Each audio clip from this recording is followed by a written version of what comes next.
El uniformitarianismo se opone al catastrofismo, el cual explica muchos fenómenos naturales en base a catástrofes o sucesos repentinos como la erupción de un volcán o la deposición sedimentaria rápida. De esta manera, Lyell iría construyendo su propia columna geológica y daría a ciertas capas edades de hasta 240 millones de años. Sin embargo, teniendo en cuenta que todavía no existían los métodos de datación absolutos, uno no puede más que preguntarse ¿cómo pudo Lyell y sus correligionarios calcular tales edades? Como nunca se ha observado la evolución de una especie, se calculó que el tiempo necesario para haber un cambio de especie es 1 millón de años. Claro, esta cifra es absolutamente arbitraria. Y entonces se establece un razonamiento circular. Se ve en una roca que hay un fósil al que se le ha atribuido una edad.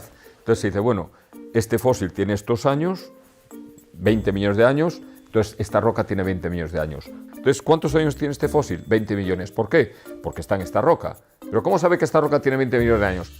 Porque tiene ahí el fósil guía. Y es un razonamiento circular.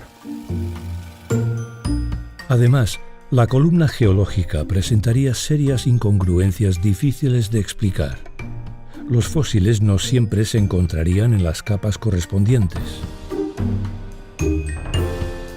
No podemos decir, bueno, he encontrado este animal en este estrato que es de Eoceno, porque el Eoceno está arriba de todo. Bueno, ¿y cuando está debajo de todo?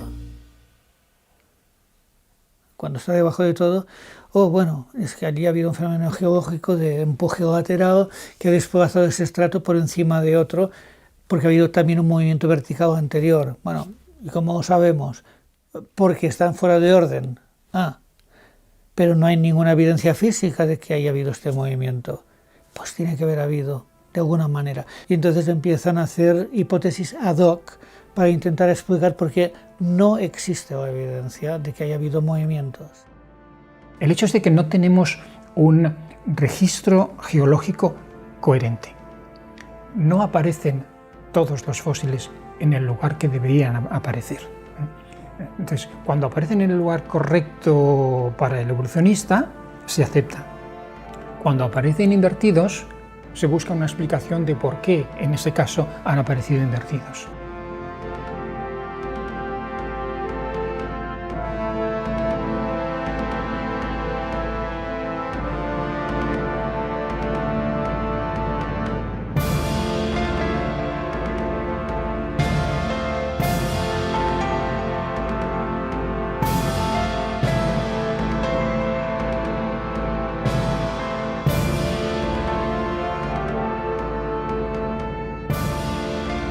Una de las evidencias más claras que contradicen la interpretación evolucionista de los estratos son los fósiles poliestráticos. Eso significa fósiles que aparecen en distintos estratos al mismo tiempo.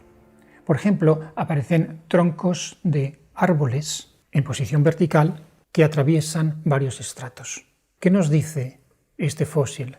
Nos dice que estos estratos no se formaron a lo largo de miles de millones de años, porque ningún tronco vegetal permanece en posición vertical durante miles de millones de años. Esto son cosas que realmente tienen que llevar a poner en cuestión la columna geológica, que es nada más que una construcción mental. El monte Santa Elena en Estados Unidos es uno de los mejores ejemplos de los efectos geológicos repentinos que han podido observarse en nuestros días. Todo empezaría con el despertar de este volcán en 1980. La erupción sería de tal magnitud que acabaría arrasando todo lo que encontraba a su paso en un radio de 600 kilómetros cuadrados. Por consiguiente, enormes e incalculables cantidades de desechos serían transportados con gran ímpetu, río abajo, sin nada que les detuviese. Además, la ceniza expulsada por el volcán llegaría a depositarse hasta en 11 estados diferentes. La erupción acabaría con la vida de 57 personas. Sin embargo, esta tragedia probaría ser algo útil. Varios científicos realizarían observaciones y experimentos que nos revelarían datos sorprendentes. La explosión del monte Santa Elena en Washington en 1980 creó en una amplia zona una región compuesta por rocas sedimentarias en las cuales podemos observar los distintos estratos que se formaron muy rápidamente en una cuestión de horas o días. Incluso la lava posterior formó un cañón atravesando estos estratos, formando esta hendidura que se conoce hoy en día como el Pequeño Gran Cañón. Eso sucedió en un espacio de días o semanas, es decir, repentinamente. Además, este evento nos revelaría incongruencias con los sistemas de datación radiométricos actuales. Sabemos exactamente la edad porque hubo testigos oculares y se cogieron las muestras. Nos está dando valores dependiendo del método, de cientos de miles de años, incluso de millones de años.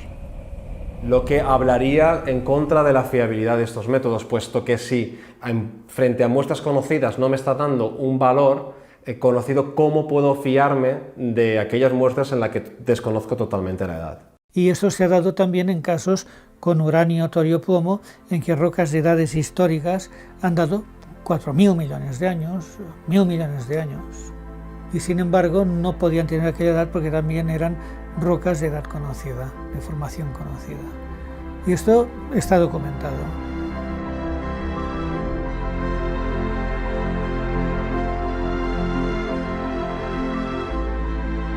A pesar de todo, el uniformitarianismo de Lyell acabaría por imponerse sobre el catastrofismo de Cuvier, el cual iría poco a poco desapareciendo del mapa. No obstante, no todos los geólogos se rendirían al uniformitarianismo. Algunos de estos eran los geólogos bíblicos o creacionistas. A diferencia de Cuvier, los geólogos bíblicos creían en una edad reciente de la Tierra y una sola gran catástrofe producida por el diluvio universal bíblico.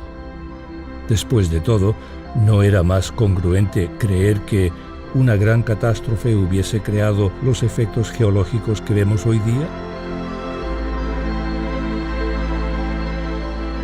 ¿Y no era más creíble pensar que los fósiles marinos encontrados en las cimas de las montañas fueran el producto de este gran evento?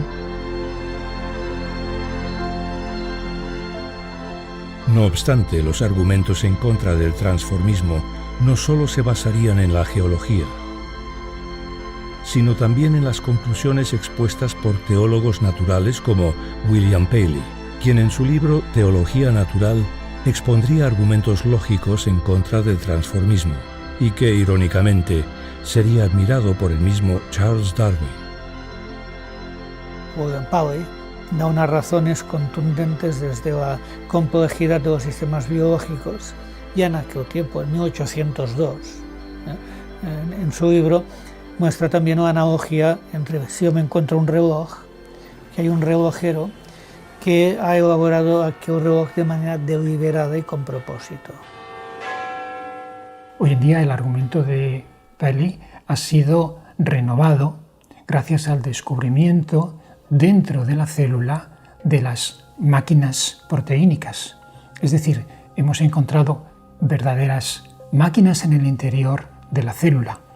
Por lo tanto, el razonamiento de Paley se puede aplicar perfectamente hoy a las máquinas moleculares que hemos encontrado dentro de las células. Además, Paley criticaría los argumentos evolucionistas expuestos por el abuelo de Charles Darwin, Erasmus Darwin. Así, gracias a las ideas evolucionistas de Erasmus, el joven Darwin acabaría decantándose por la visión evolucionista de su abuelo. También Darwin había oído a Lamarck, cuyos argumentos no aceptaba, pero bueno, sí aceptaba el concepto general de evolucionismo, En este sentido, Lamarck refuerza a Darwin por una parte y, sin embargo, lo deja frustrado por otra. En 1831, Darwin, quien se había aficionado a las ciencias naturales y convertido en un ávido colector, vería su sueño hecho realidad al conseguir una plaza a bordo del Beagle, un barco dedicado a cartografiar la costa de Sudamérica. Sin embargo, antes de salir, el almirante Fitzroy recibiría una petición del mismo Lyell: tomar apuntes geológicos. No teniendo a ningún experto, Fitzroy encargaría a un inexperimentado Darwin esta tarea. El almirante, quien no se había posicionado todavía sobre el evolucionismo, regalaría a Darwin el libro de Lyell, Principios de Geología, el cual leería ávidamente a bordo del Beagle. Quizá uno de los personajes que influenciara más a Darwin fue Lyell, con su teoría de las grandes edades de tiempo. Esto le da a Darwin la capacidad de elaborar una teoría en la que un proceso que no es visible en una escala de tiempo real es posible en una escala de tiempo de millones de años. Ahí, aunque no sale de un marco bufoniano de variación dentro de los grandes tipos de vida, sí que él ya empieza a especular acerca de observaciones que realiza entre el continente sudamericano y islas del Pacífico, y él tomó el razonamiento de Lyell para la geología y lo aplicó a la biología.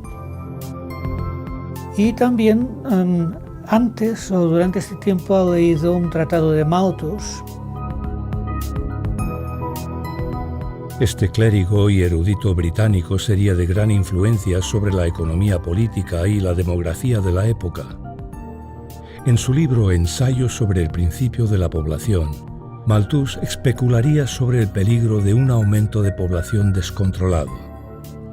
Según este erudito, un incremento en el bienestar del pueblo siempre producirá un aumento de población. Sin embargo, el alimento, el cual crecerá a un ritmo más lento, producirá una situación adversa de hambrunas y guerras. Así, pensaba Malthus, solo un control riguroso de la natalidad sería capaz de frenar la supuesta crisis.